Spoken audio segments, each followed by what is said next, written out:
The recent election of Cardinal Giorgia Bergoglio to the position of Pope Francis I was an unprecedented event the world has never before witnessed. It is the first time in history that a member of the Jesuit order has been elected to the highest position of the Roman Catholic Church.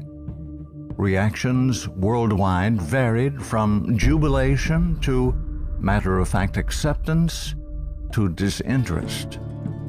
These very reactions reveal appalling ignorance of the true nature of the Jesuit order. Widely regarded as a benevolent missionary order, known for its educational institutions, the Jesuit order, as the Society of Jesus is commonly known, has long played an incredibly influential, albeit secretive, role in the destinies of nations, organizations, and individuals. Rulers, presidents, scholars, and even Catholics themselves, who are aware of the evil perpetrated by this powerful, far-reaching order, have left on record grave warnings that all should heed. Following is a compilation of quotes from a variety of sources. Some admit that their own diabolical organizations were modeled on Jesuit principles. Others give warning. A number of those who sought to warn did so at the cost of their lives. World's Last Chance would encourage all to carefully study the following material. Proverbs 1:5 tells us, "A wise man will hear and will increase learning, and a man of understanding shall attain unto wise counsels." Ignatius Loyola, 1491 to 1556, founder of the Society of Jesus and its first superior general. Nor will it contribute a little to our advantage if with caution and secrecy we foment and heighten the animosities that arise among princes and great men, even to such a degree that they may weaken each other. But if there appear any likelihood of reconciliation, then as soon as possible let us endeavor to be the mediators, lest others prevent us. Finally, let all with such artfulness gain the ascendant over princes, noblemen, and the magistrates of every place, that they may be ready at our beck, even to sacrifice their nearest relations and most intimate friends, when we say it is for our interest and advantage. Let proper methods be used to get knowledge of the animosities that arise among great men, that we may have a finger in reconciling their differences. For by this means we shall gradually become acquainted with their friends and secret affairs, and of necessity engage one of the parties in our interests. Immediately upon the death of any person of post, let them take timely care to get some friend of our society preferred in his room. But this must be cloaked with such cunning and management as to avoid giving the least suspicion of our intending to usurp the prince's authority. Putting aside all private judgment, we should always be ready to accept this principle. I will believe that the white I see is black, if the hierarchical church so defines it.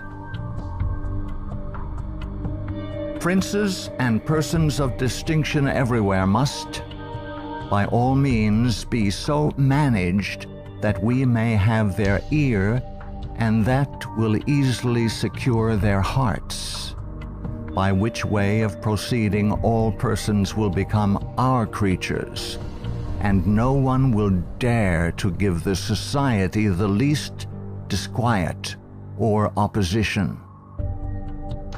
Finally, the society must endeavor to effect this at least, that having gotten the favor and authority of princes, those who do not love them at least fear them. Paolo Sarpi, 1552 to 1623, a Venetian patriot, scholar, scientist, and church reformer. They are a public plague and the plague of the world. From the Jesuit colleges there never is sent a pupil obedient to his father, devoted to his country, loyal to his prince. Every species of vice finds its patronage in them. There is no perjury, nor sacrilege, nor parricide, nor incest, nor rapine, nor fraud, nor treason, which cannot be masked as meritorious beneath the mantle of their dispensation. Muccio Vitelleschi, 1562 to 1645, 6th Superior General of the Society of Jesus. When sovereigns require a Jesuit's opinion on any subject, the Jesuit in question is to report the matter to his superior, who is to lay it before several Jesuits for discussion. The resolution formed after this consultation is supplied to the Jesuit, who has been consulted by the sovereign. Priest Antoine Arnaud, 1612 to 1694. Do you wish to excite troubles, to provoke revolution, to produce the total ruin of your country?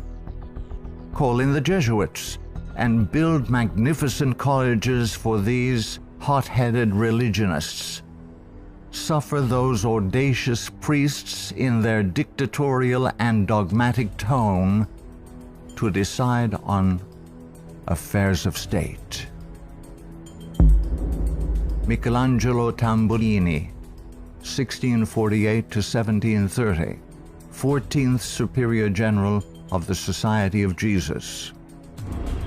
See, sir, from this chamber I govern not only to Paris, but to China, not only to China, but to all the world, without anyone to know how I do it.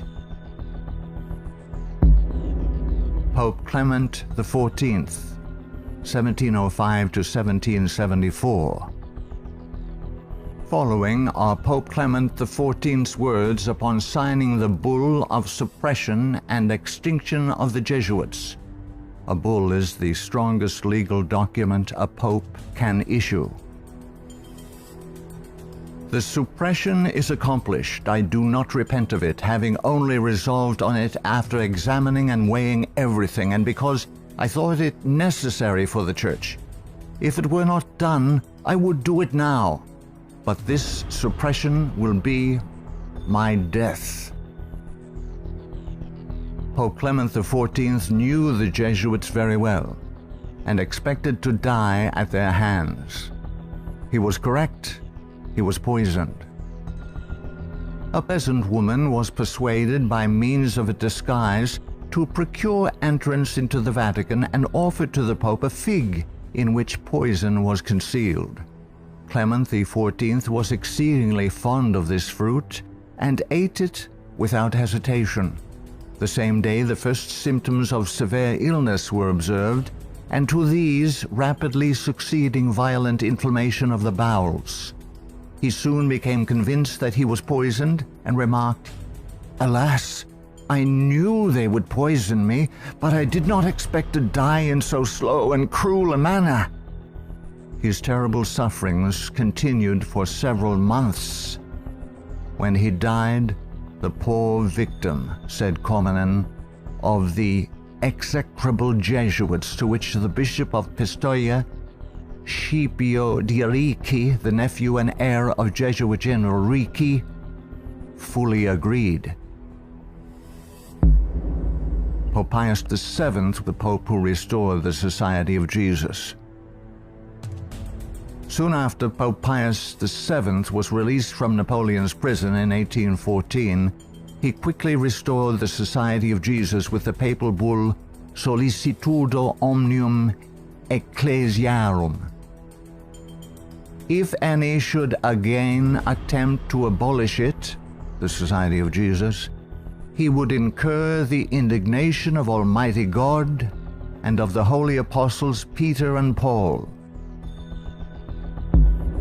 John Adams, 1735–1826, second President of the United States of America. In 1816, John Adams wrote to Thomas Jefferson, third President of the United States, regarding the restoration of the Society of Jesus. My history of the Jesuits is not eloquently written, but it is supported by unquestionable authorities, is very particular and very horrible. Their restoration is indeed a step toward darkness, cruelty, perfidy, despotism, death. I do not like the appearance of the Jesuits. If ever there were a body of men who merited eternal damnation on earth and in hell, it is this Society of Loyolas. Shall we not have regular swarms of them here, in as many disguises as only a king of the gypsies can assume, dressed as painters, publishers, writers, and schoolmasters? If ever there was a body of men who merited eternal damnation on earth and in hell, it is this Society of Loyolas. We are compelled by our system to offer them asylum. Napoleon Bonaparte, 1769–1821, Emperor of the French. The Jesuits are a military organization, not a religious order. Their chief is a general of an army, not the mere father abbot of a monastery. And the aim of this organization is power. Power in its most despotic exercise. Absolute power, universal power, power to control the world by the volition of a single man. Jesuitism is the most absolute of despotisms, and at the same time the greatest and most enormous of abuses. The general of the Jesuits insists on being master sovereign over the sovereign. Wherever the Jesuits are admitted, they will be masters, cost what it may. Their society is by nature dictatorial, and therefore it is the irreconcilable enemy of all constituted authority. Every act, every crime, however atrocious, is a meritorious work, if committed for the interest of the Society of the Jesuits or by the order of the general. Adam Weishaupt, 1748–1830, a Jesuit German philosopher and founder of the Order of the Illuminati. The degree of power to which the representatives of the Society of Jesus had been able to attain in Bavaria was all but absolute. Members of the order were the confessors and preceptors of the electors, hence they had a direct influence upon the policies of government. The censorship of religion had fallen into their eager hands, to the extent that some of the parishes even were compelled to recognize their authority and power. To exterminate all Protestant influence and to render the Catholic establishment complete, they had taken possession of the instruments of public education. It was by Jesuits that the majority of the Bavarian colleges were founded, and by them they were controlled. By them also the secondary schools of the country were conducted. The Marquis de Lafayette, 1757–1834, a French statesman and general. It is my opinion that if the liberties of this country, the United States of America, are destroyed, it will be by the subtlety of the Roman Catholic Jesuit priests, for they are the most crafty, dangerous enemies to civil and religious liberty. They have instigated most of the wars of Europe. Friedrich von Hardenberg, 1772 to 1801, German philosopher. Never before in the course of the world's history had such a society, that is, the Jesuit order, appeared. The old Roman Senate itself did not lay schemes for world domination with greater certainty of success. André-Marie Jean-Jacques Dupin, 1783 to 1865, a French statesman. The Jesuits are a naked sword whose hilt is at Rome, but its blade is everywhere, invisible until its stroke is felt.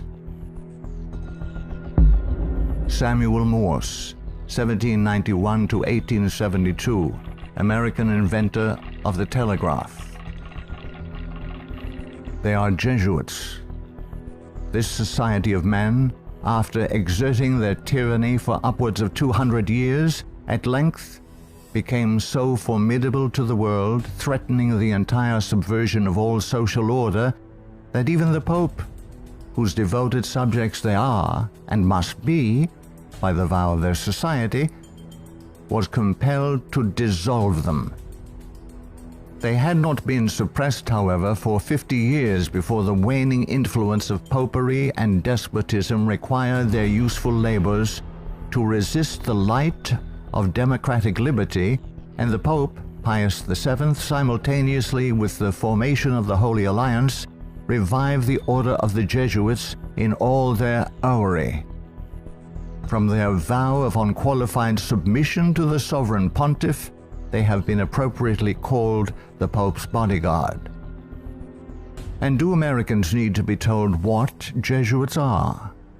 They are a secret society, a sort of Masonic order, with super-added features of revolting odiousness, and 1,000 times more dangerous.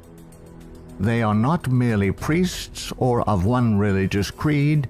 They are merchants and lawyers and editors and men of any profession having no outward badge in this country by which to be recognized. They are about in all your society. They can assume any character, that of angels of light or ministers of darkness, to accomplish their one great end, the service upon which they are sent, whatever that service may be. They are all educated men, prepared and sworn to start at any moment and in any direction, and for any service, commanded by the general of their order, bound to no family, community, or country by the ordinary ties which bind men, and sold for life to the cause of the Roman pontiff. And who are these agents? They are for the most part Jesuits, an ecclesiastical order proverbial through the world for cunning, duplicity, and total want of moral principle, an order so skilled in all the arts of deception that even in Catholic countries, in Italy itself, it became intolerable and the people required its suppression. Orestes Augustus Brownson, 1803 to 1876, New England intellectual and activist, preacher, labor organizer, and noted Catholic convert and writer. Undoubtedly, it is the intention of the Pope to possess this country, America. In this intention, he is aided by the Jesuits and all the Catholic prelates and priests. If the Catholic Church becomes predominant here, Protestants will all be exterminated. Abraham Lincoln, 1809 to 1865, 16th President of the United States of America. This war, the American Civil War, 1860 to 1865, would never have been possible without the sinister influence of the Jesuits. We owe it to popery that we now see our land reddened with the blood of her noblest sons. Though there were great differences of opinion between the South and North on the question of slavery, Neither Jeff Davis nor any one of the leading men of the Confederacy would have dared to attack the North had they not relied on the promise of the Jesuits that under the mask of democracy, the money and the arms of the Roman Catholics, even the arms of France, were at their disposal if they would attack us. The Protestants of both the North and South would surely unite to exterminate the priests and the Jesuits if they could learn how the priests and nuns and the monks which daily land on our shores under the pretext of preaching their religion are nothing else but the emissaries of the Pope, of Napoleon III, and the other despots of Europe to undermine our institutions, alienate the hearts of our people from our Constitution and our laws, destroy our schools, and prepare a reign of anarchy here as they have done in Ireland, in Mexico, in Spain, and wherever there are any people who want to be free. "I am so glad to meet you again," he said. "You'll see that your friends the Jesuits have not yet killed me, but they would have surely done it when I passed through the most devoted city, Baltimore, had I not defeated their plans by passing incognito a few hours before they expected me." New projects of assassination are detected almost every day, accompanied with such savage circumstances that they bring to my memory the massacre of St. Bartholomew and the gunpowder plot. We feel, at their investigation, that they come from the same masters in the art of murder, the Jesuits. So many plots have already been made against my life that it is a real miracle that they have all failed when we consider that the great majority of them were in the hands of skillful Roman Catholic murderers evidently trained by the Jesuits. I know that Jesuits never forget nor forsake, but man must not care how and where he dies, provided he dies at the post of honor and duty. Charles Chineke, 1809 to 1899, Canadian ex-Catholic priest. From that the Catholic priests with the most admirable ability and success have gathered their Irish legions into the great cities of the United States, and the American people must be very blind indeed if they do not see that if they do nothing to prevent it, the day is very near when the Jesuits will rule their country, from the magnificent White House at Washington to the humblest civil and military department of this vast republic. Brigadier General Thomas M. Harris, 1817 to 1906, physician and Union General during the Civil War. The organization of the Roman Catholic hierarchy is a complete military despotism of which the Pope is the ostensible head. The Black Pope is the head of the Order of the Jesuits and is called a general. He not only has command of his own order, but directs and controls the general policy of the Roman Catholic Church. He is the power behind the throne and is the real potential head of the hierarchy. There is no independence of thought or of action in its subordinate parts, implicit and unquestioning obedience to the orders of superiors in authority is the sworn duty of the priesthood of every grade. It would seem that the Jesuits had had it in mind from the beginning of the war, the American Civil War of 1861 to 1865, to find an occasion for the taking off, that is the assassination, of Mr. Abraham Lincoln. The favorite policy of the Jesuits is that of assassination. Fyodor Dostoevsky, 1821 to 1881, famous Russian novelist. The Jesuits are simply the Roman army for the earthly sovereignty of the world in the future, with the Pontiff of Rome for emperor. That's their ideal. its simple lust of power, a filthy earthly gain of domination, something like a universal serfdom with them as masters. That's all they stand for. They don't even believe in God, perhaps. Margaret F. Cusick, 1829 to 1899, converted nun of Kenmare. The great idea of the Jesuit has always been a universal spiritual and temporal monarchy in which the Jesuit should reign supreme. England has always been the place desired for the base of operations necessary for this end. Hence the blood, the tears shed, and the schemes undertaken in this country by the Jesuit. He has by no means ended his efforts for the subjugation of the world to Rome through England. When the Jesuit is expelled from one place, he is not slow to find another. France may reject him, not without cause, but England opens her arms to him. Catholic Italy may deprive him of the glories of his once famous home in the Jesuit, but America opens her doors to him. He is the wandering Jew of the Romish Church.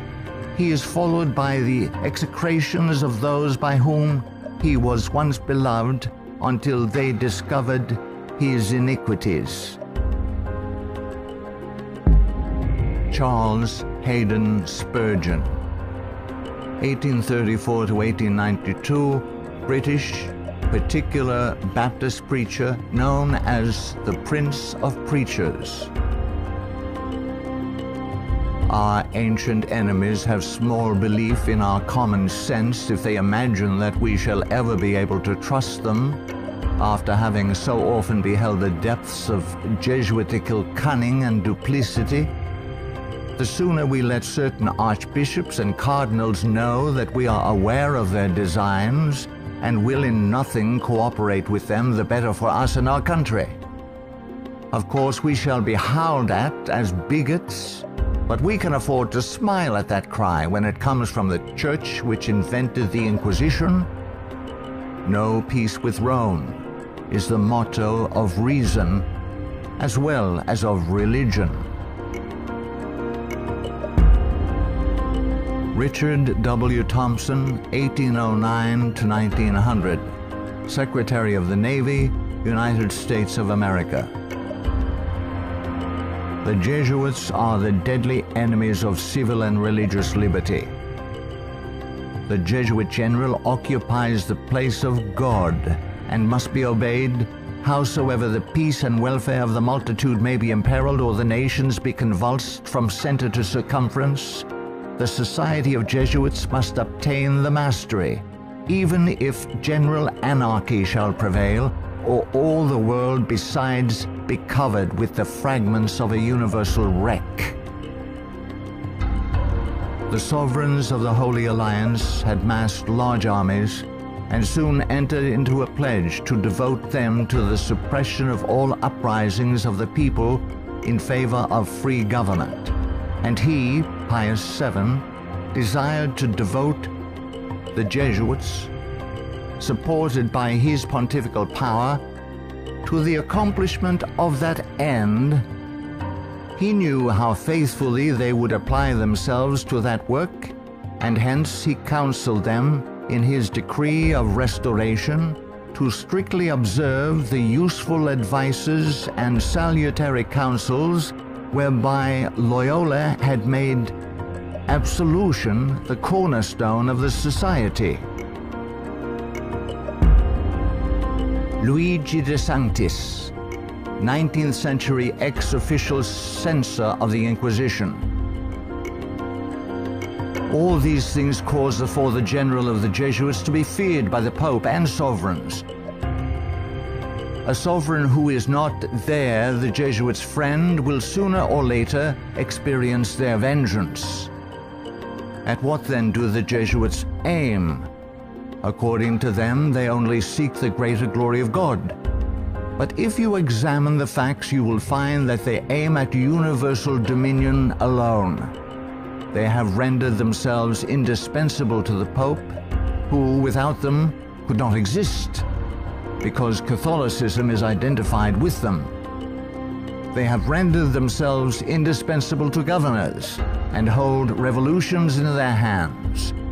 And in this way, either under one name or another, it is they who rule the world. He who thinks he knows the Jesuits by having read all the books that were written in the past century, the 18th century, to unmask them would be grossly deceived. The Jesuitism of that day was an open war against the gospel and society. The Jesuitism of the present is a slow but contagious and deadly disease which secretly insinuates itself. It is a poison taken under the name of medicine. G. B. Nicolini, Italian ex-Catholic, in 1854 published the finest Italian history of the Jesuits in existence. Take the Jesuit for what he ought or appears to be, and you commit the greatest of blunders. Draw the character after what the Jesuit seems to be in London, you will not recognize your portrait in the Jesuit of Rome. The Jesuit is the man of circumstances. Despotic in Spain, constitutional in England, republican in Paraguay, bigot in Rome, idolater in India. He shall assume and act out in his own person, with admirable flexibility, all those different features by which men are usually to be distinguished from each other. He will accompany the gay women of the world to the theater and will share in the excesses of the debauchee. With solemn countenance he will take his place by the side of the religious man at church, and he will revel in the tavern with the glutton and the sot. He dresses in all garbs, speaks all languages, knows all customs, is present everywhere, though nowhere recognized, and all this, it should seem, O monstrous blasphemy, for the greater glory of God, ad majorem Dei gloriam. The members of the society are divided into 4 classes: the professed, coadjutors, scholars, and novices. There is also a secret 5th class, known only to the general and a few faithful Jesuits, which perhaps more than any other contributes to the dreaded and mysterious power of the order. It is composed of laymen of all ranks, from the minister to the humble shoeboy. These are affiliated to the society, but not bound by any vows. They are persons who will make themselves useful. They act as the spies of the order, and serve, often unwittingly, as the tools and accomplices in dark and mysterious crimes. The Jesuit Father Francis Pellico candidly confesses that the many illustrious friends of the society remain occult and obliged to be silent. There is no record in history of an association whose organization has stood for 300 years unchanged and unaltered by all the assaults of men and time, and which has exercised such an immense influence over the destinies of mankind. The ends justify the means is his favorite maxim, and as his only end, as we have shown, is the order, at its bidding, the Jesuit is ready to commit any crime whatsoever. The immense wealth of the Jesuits has been bequeathed to them by wills made at the last hour. Francis Parkman, 1823 to 1893, American historian. The Jesuits, then as now, were the most forcible exponents of ultramontane principles. The Church to rule the world, the Pope to rule the Church, the Jesuits to rule the Pope. Such was and is the simple program of the Order of Jesus, and to it they have held fast except on a few rare occasions of misunderstanding with the vice-regent of Christ. Hector Macpherson, 1851 to 1924, prolific Scottish writer and journalist. So hurtful was the Jesuit order found to be that up to 1860 it was expelled no fewer than 70 times from countries which had suffered from its machinations. In spite of continental warnings, England under Queen Victoria 1837 to 1901, who opened up communication with the Vatican in 1877 and enabled the order to carry out its Second Irish Massacre 1845 to 1850, has become a Jesuit dumping ground. Those whom other countries have found from sad experience to be enemies, Britain allows to land on her shores and to carry on, unmolested, their work of iniquity. We are carrying toleration to excess, and unless there is a change of policy, this nation will one day pay a heavy penalty. For the Jeremy J. Crowley, 1861 to 1927, American ex-Catholic priest.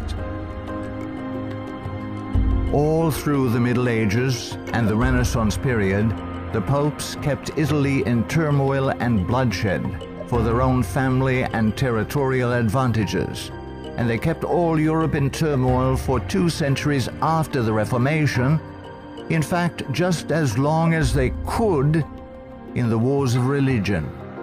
Their whole policy is based on stirring up hatred and promoting conflicts from which they hope to draw worldly advantage. Popes and their Jesuitical agents have been and are the instigators of wars, and while the world is having real pain, Rome is having champagne.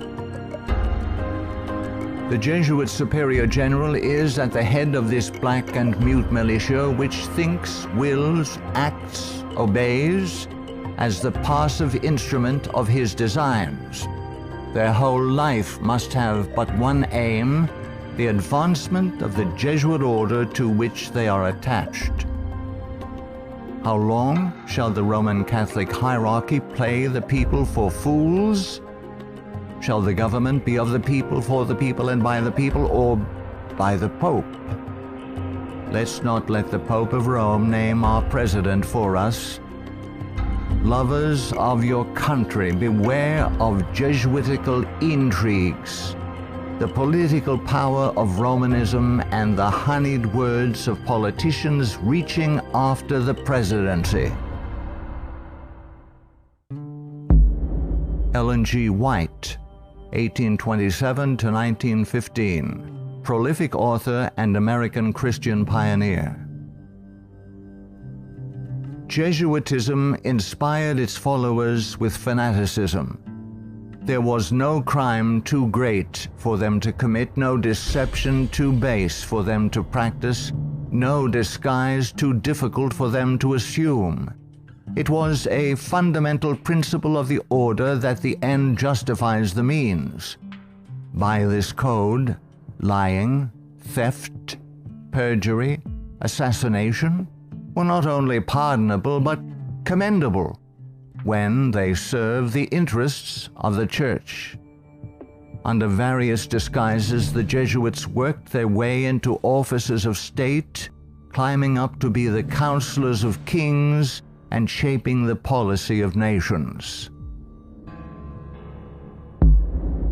Edmund Ronan, 1832 to 1911, former Freemason who served as both secretary and master of Keystone Lodge.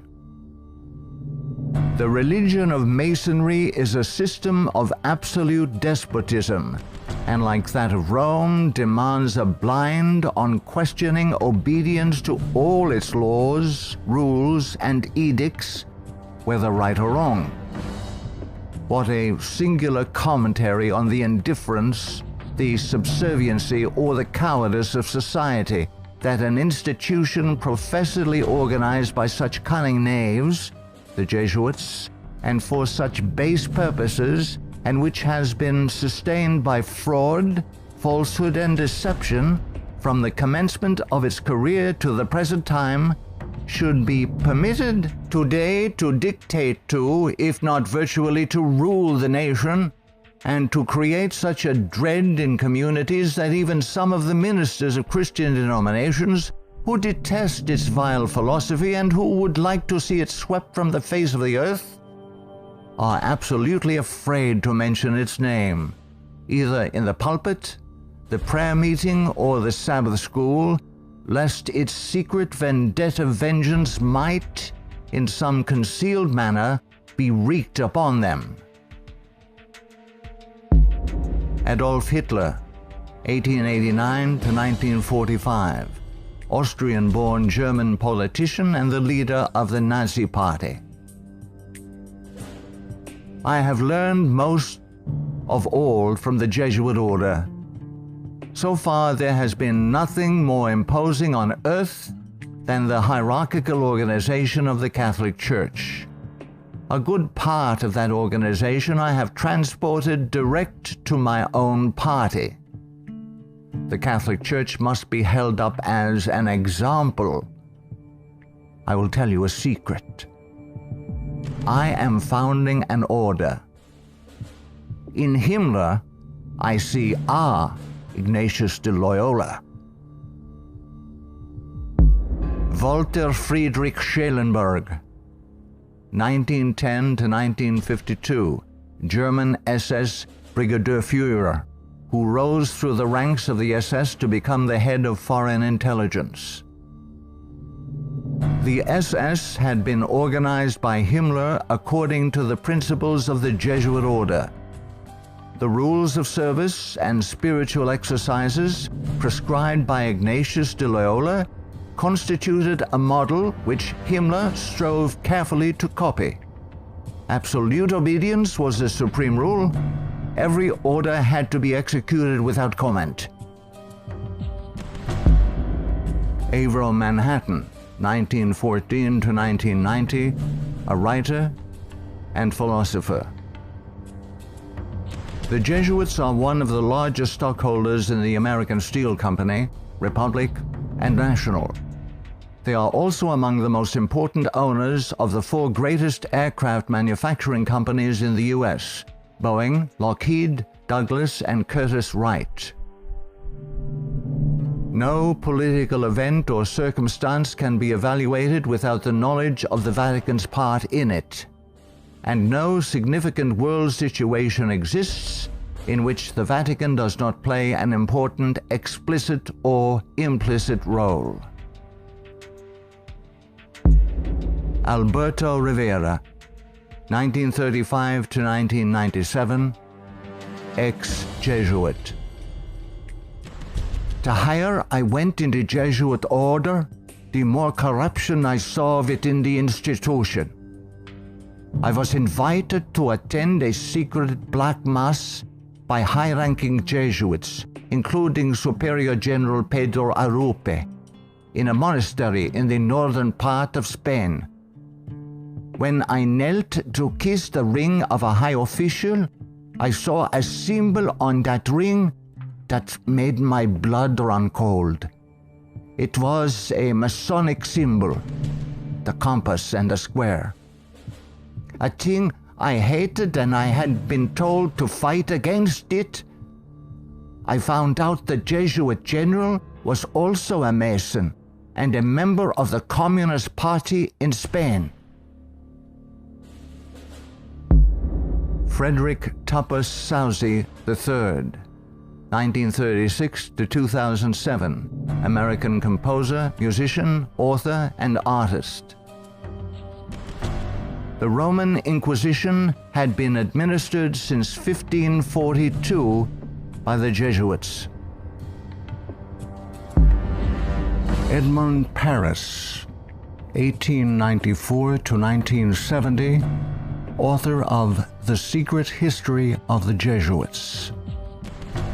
The public is practically unaware of the overwhelming responsibility carried by the Vatican and its Jesuits in the starting of the two world wars, a situation which may be explained in part by the gigantic finances at the disposition of the Vatican and its Jesuits, giving them power in so many spheres, especially since the last conflict. The Jesuits are a secret society, a sort of Masonic order, with super-added features of revolting odiousness and 1,000 times more dangerous. The Führer had come to power thanks to the votes of the Catholic Zentrum, Central Party overseen by Jesuit Ludwig Kass, only 5 years before, 1933. But most of the objectives cynically revealed in Mein Kampf were already realized. This book was written by the Jesuit-controlled Father Bernhard Stempfler and signed by Hitler. For it was the Society of Jesus which perfected the famous Pan-German program as laid out in this book, and the Führer endorsed it.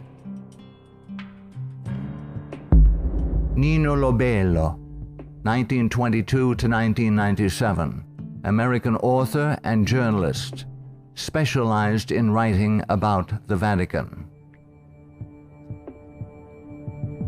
The Pope's confessor, an ordinary priest, must be a Jesuit. He must visit the Vatican once a week at a fixed time, and he alone may absolve the Pope of his sins. Michael Bunker, American writer, historian, theologian. There is a conspiracy against Christendom, but who are Satan's agents in this conspiracy? The agents are the Jesuits. Even though the Jesuits exude vast influence and control in the areas of theology, education, recorded history, and current media, I am still perplexed that virtually no literature exists exposing the Jesuits' influence on mainline Protestantism. In this work, the author uncovers forgotten history regarding the cooperative salvation theology of the Jesuits. From Cain to Charles G. Finney, this book proves that modern Protestantism has abandoned the doctrines of grace and embraced the satanic doctrines of cooperative salvation. Eric John Phelps, 1953, still living, author and protagonist in the truth-seeking movement in the United States. In the 20th century, the Jesuits have conducted their inquisition under the names of Nazism, fascism, communism, and now Islamic terrorism, with their inquisitors Adolf Hitler, Francisco Franco, Joseph Stalin, and now Osama bin Laden. Today, the Black Pope orders his Holy Office of the Inquisition, renamed in 1965 the Sacred Congregation for the Doctrine of the Faith, through his international intelligence community headed by papal knights, including Skull and Bonesman George W. Bush. To the abhorrent Jesuit doctrine of regicide, the killing of kings, we must now direct our attention that we may understand an established policy calculated to obtain or maintain the mastery of all nations following well-planned assassinations. In the past, the order's assassins were either Jesuits, like Jacques Clement, or killers easily connected to the influence of the company, men like John Wilkes Booth. Today, these professional terminators are cleverly distanced from their Masonic master, the Black Pope, and given deceptive titles by the Pope's internationally controlled press corps, jurists, and historians. Such titles as anarchists, nihilists, rogue agents within intelligence agencies, or just lone nut assassins. Sometimes these individuals in fact do the killing, consciously and unconsciously, as do the programmed Manchurian candidates. They sacrifice themselves, die in the act, or are punished for their crimes. Created by Loyola in 1534 and sanctioned by Paul III in 1540. In seeking to destroy the Protestant Reformation and restore the Dark Ages with the White Pope, exercising his temporal power as the universal monarch of the world, authored the 25 sessions of the Council of Trent, 1545 to 1563, and established themselves as the confessors and advisors of the monarchs of Europe, promoting absolute monarchical despotisms through which they ignited monstrous wars characterized by pitiless massacres of Protestants and innocents, such as the Dutch Revolution, 1568 to 1648, the 30 Years' War, 1618 to 1648, the Puritan Revolution, 1644 to 1653, the 7 Years, French Indian War, 1754 to 1763. While oppressing and weakening the peoples of the nations and the Semitic Hebrew Jewish race with the Holy Office of the Inquisition, aided by the Knights of Malta and later Scottish Rite Freemasonry from 1540 to 1773, we as God's people in 14th Amendment America have received the Lord Jesus Christ as our personal Savior according to His blessed gospel set forth in His infallible Holy Scriptures. The Authorized King James Version of 1611, must repent of our personal and national sins. Then we must forsake them.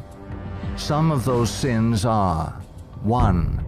Permitting the army of the Black Pope, the company of the Society of Jesus, to exist, mightily prosper, and absolutely control the government of the United States through its Council on Foreign Relations within our borders. 2.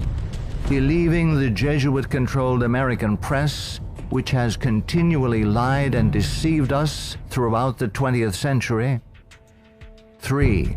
Permitting the Jesuits' Federal Reserve banking system and United Nations to exist within our borders, as these two bodies have successfully destroyed popular liberty, liberalism, and the national sovereignty of every nation in the world pursuant to the purposes of the Jesuits' Holy Alliance.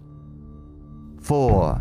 Waiving our Fourth and Fifth Amendment rights secured by the declaratory and restrictive clauses of the Bill of Rights at the insistence of the Baptists of Virginia, and so dearly paid for with torrents of blood by our Protestant forefathers, through filing our confessions every April 15th, paying the heavy and progressive communist income tax, thereby financing a multitude of sins. 5. Permitting the drafting, vaccinating, and sending of our sons abroad to fight the Pope's foreign wars, such as the war in Vietnam and the recent wars in Serbia, Iraq, and now Afghanistan, resulting in the further destruction of American liberals and foreign heretics so condemned by the Jesuits' Council of Trent. 6. Permitting the Jesuits in control of the government of the American Empire to use our military and financial might to enthrone dictators around the world whose first allegiance is to Rome, thereby restoring the temporal power of the Jesuits, infallible Pope, returning the world to the Dark Ages. 7. Consenting to the Jesuits' Supreme Court decisions in removing the Protestant Bible and prayer from the bulwark of American liberty so hated by the Jesuits, the public school system. 8.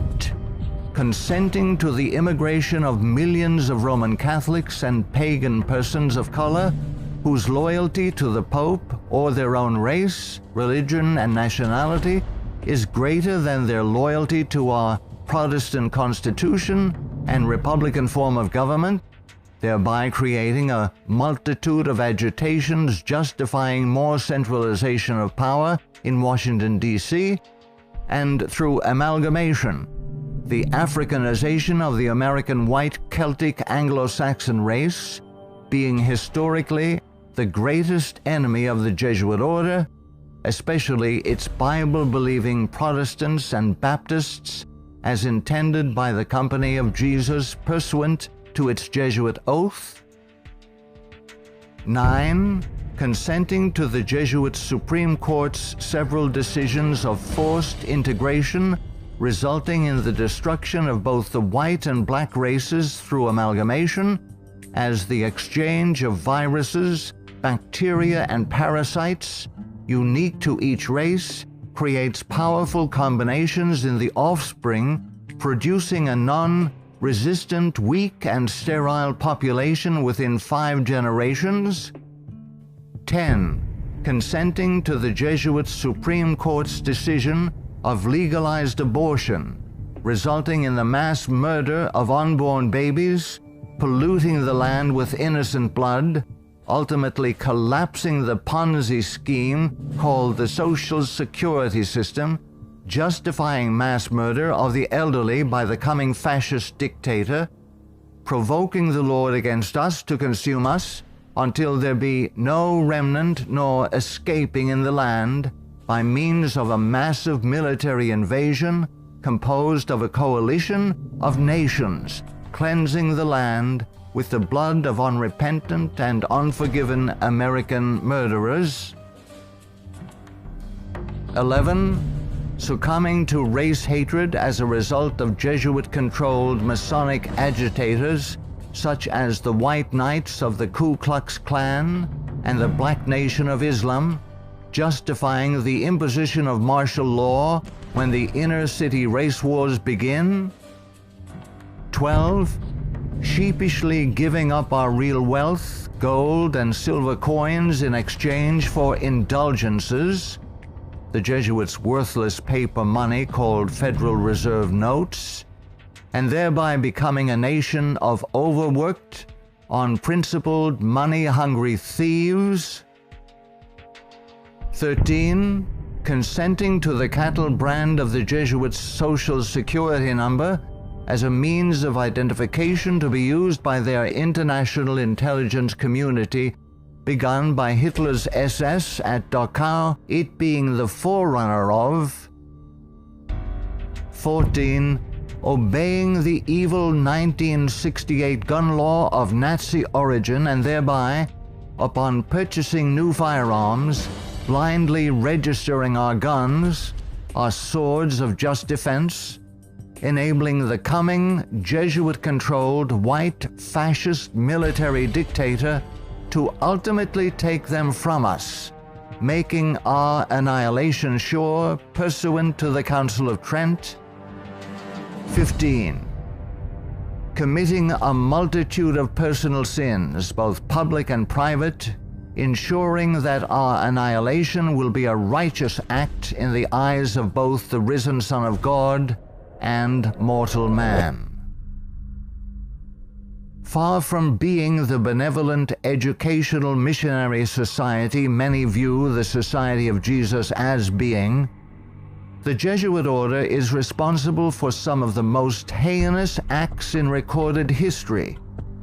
They have battled truth and righteousness, crushed religious liberty, influenced kings, and sought to mold the course of history to carry out their own agenda. Now that the visible head of the Roman Catholic Church is himself a member of this order, the power of the Jesuit order is complete. Let all who love truth, all who love freedom, take heed and beware of the danger now facing the world in the person of Pope Francis I. Error and wickedness will ever seek to use force against truth and righteousness.